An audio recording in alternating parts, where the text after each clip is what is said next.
Let's bring in our guest, Mike Kessler, Vice President of Sales at Cognition. A lot of cool stuff going on with that. They are helping you access, collect, clean, create, and represent your data through intelligence and analytics.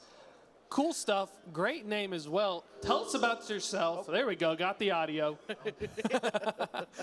What do you do? What's Cognition? Let me just say I'm pumped to be here right now. I know I heard someone told me this is where the real things are happening, not on a big stage out there. Yeah, no, this is it. And it's perfect, too. Perfect guest because I don't know if the people here know, but we're big on data and big on visibility. So this works great. Yeah. So VP of Sales at Cognition. So we are a solutions development company, and really we're using customer data and really all forms of data to really leverage, an advantage. Using data to guide effective decision making, better business outcomes. We're using AI and machine learning. We're developing custom tools that really fit into the operations versus a company needing to fit their problems into a certain technology. So we like to wrap our tech around problems, and that's what we're doing. Really, we're finding problems, gaps, bottlenecks, areas that companies want to automate, just make a little faster, better. And using data is the best way to do it, especially in this tough time in the freight world. And looking at like the biggest problem. So for folks who are thinking like, we hear a lot about the deployment. What's kind of the biggest thing you're hearing from customers that you're working on is like the thing that they want to tackle now? It's pretty simplistic. Sometimes it's just visibility.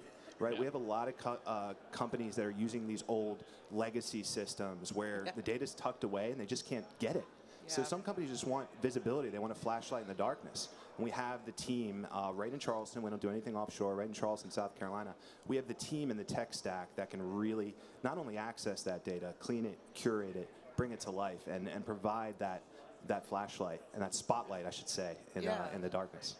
What's interesting is that we have a lot of people in this industry, a lot of tech companies that might have a solution like this, but it's almost like they want the companies to wrap their operations around the way they want the tool to be used. But it sounds like you give it more of a customized approach based on how they operate. Exactly.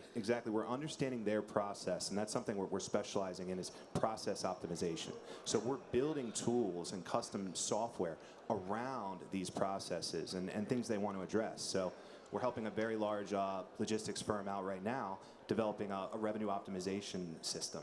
Nice. And really what that's doing, it's using OCR technology, CODA. So it's basically like our CODA, or our OCR is basically like OCR on steroids, where it's going to scan everything off the page, give you a certain confidence interval on the numbers or letters on the page, and really just automate a lot of those data entry processes, and then generate a cost analysis, which is really going to improve the visualization side of presenting a cost analysis to a client. So it's saving time, and the company we helped out has saved, something that took probably 5-6 hours to build, is now 15 minutes. Wow. And it's providing these insights, and it's a really great tool. So that's an example of, a pain point, coming from the logistics world. And what makes us very unique at Cognition, we used to be a 3PL. We were one of the last remaining franchises of Worldwide Express. So, we know the problems, we know the pain points, and we're developing tools around that. And that's what makes us pretty unique, because we're coming from this world. Yeah. And the LTL, that was a really cool thing, creating some tech, having a tool for the LTL space. It's very complicated. Tell us a little bit about what went into it and kind of what it does. Yeah, so it was obviously a lot of research, a lot of gathering pricing from different carriers, and really understanding the cost of what companies are kind of going in with, and then building an analysis around that cost to maximize margin. I was a rep, really, selling freight services and UPS services. And one thing I would do is I would probably give a 30% discount when I only needed a 20. Yeah. Right? To get the deal, you might only need a 20. You give a 30, I want to for sure get this thing, but that's leaving a lot of margin on the table. So something this tool does is it maximizes those margin points, so you could still win the deal, but the rep isn't really in control of determining that margin. It's the sales leaders. So this company that's using this tool has improved their margin by 5 or 6 percentage points since using the tool, which is pretty awesome. Not to mention all the time they're saving in the field just by being able to automate that cost analysis process, just using, CODA, OCR. I want to a little switch up here on the questions, just because, as we all say in this industry, it's a people industry. And I'm interested in your perspective, going from being in this like 3PL world, being in the broker space, and now selling technology. What's that transition been like for you, just in your own career? It's oddly similar. Because we're coming from, the customer service world at Worldwide Express. We prided ourselves on service and being no more than a phone call, text message, and email away.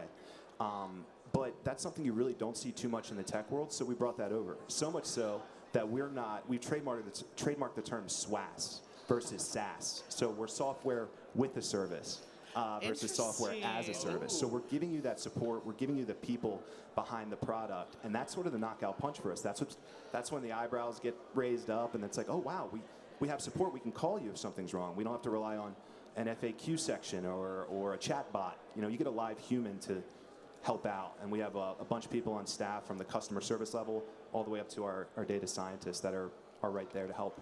I always felt like the Jira tickets didn't make me feel as good compared to like hearing a voice. Yeah. It's like your number this in the queue. Yeah. Check your ticket. Well, and the problem you brought up the legacy systems is like we all know what happens, right? You have this like customized idea, and a lot of times it's like, oh yeah, go and enter that into our customer like a Reddit board or like group board or something, and if it gets enough likes or enough other people want it, right, then we'll get to it. But I think this customized approach is just so interesting. I mean, as you're talking with customers, is there key areas that you're finding? You said pricing is one, but is there areas that they're looking to automate too, and more of the operations side as well?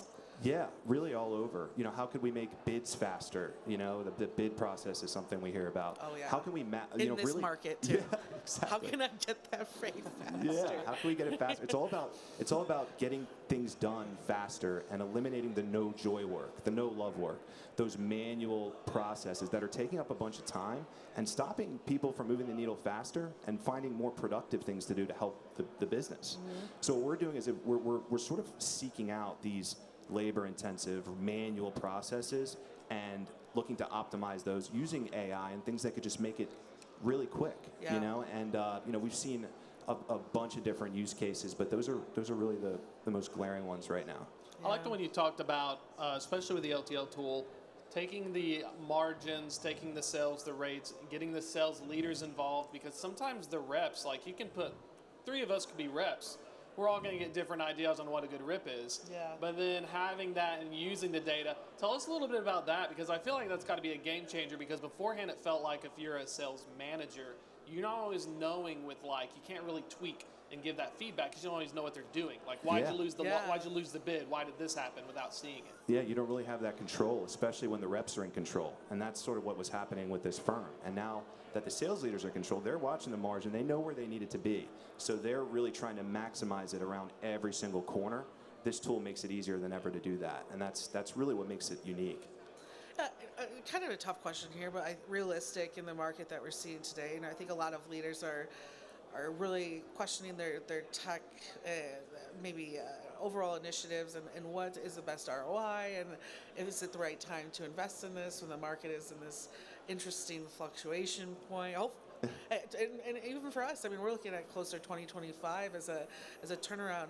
Why is it important to start looking at these investments now? It's never been a better time because times are hard, and this is an objection we'll face sometimes. Is because look, one company we're meeting with who's like, I'm having a tough time buying soft drinks for the crew right now, right? Yeah. It's hard times, and we understand that. But at the same time, one small adjustment, one thing that you're looking at a different way because you have this increased visibility, you can make one change, and this thing pays for itself over and over and over again.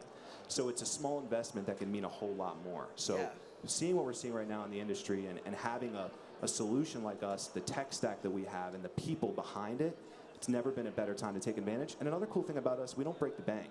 We make it very economical. We have that proprietary tech, but our customers don't need to have it. They want to have the proprietary answers. Yes. And that's what we could provide. We can give someone the answers at a fraction of the cost that it would take to have the tech and then get those answers. Yeah, really quick, Thomas, I don't want to hurt like 3PL's feelings at all, but most of them don't have tech leadership, Right. They come from believe me. hard, it's sales guys, operations guys, right? And I think that's what's great is looking outside of even what you have in-house and saying, who's a great partner, right? Yeah, absolutely. And again, that's a big differentiator for us, coming from that world, knowing those pain points, and then coming in with tools pre-built that we know are going to help people immediately from day one. You start using it, you're going to use it every day. It's going to affect your bottom line in a positive way when used the right way. And hey, if something goes, you know, a little bit off, you have the team to kind of fix it or add something to it and help out wherever possible. People and tech. So, you know, really good information here. Folks want to learn more, get in contact with you, see what y'all are working on. What's the best way to find out? Yeah, so www.bearcognition.com. You know, we're on all the social medias. Check us out on the website. You know, if you want more information, click around. You know, we have a booth set up right here at FreightWaves where we're pumped to talk to people and get the word out and start helping a lot more people because we have something pretty special at Bear Cognition. I like that. Yeah. New company for me to learn about too, so that's always a fun time. Yeah. Thank you so much for It coming was a on. pleasure. Thanks, guys. Love it. Appreciate it. Have a good one. Thanks. See you around.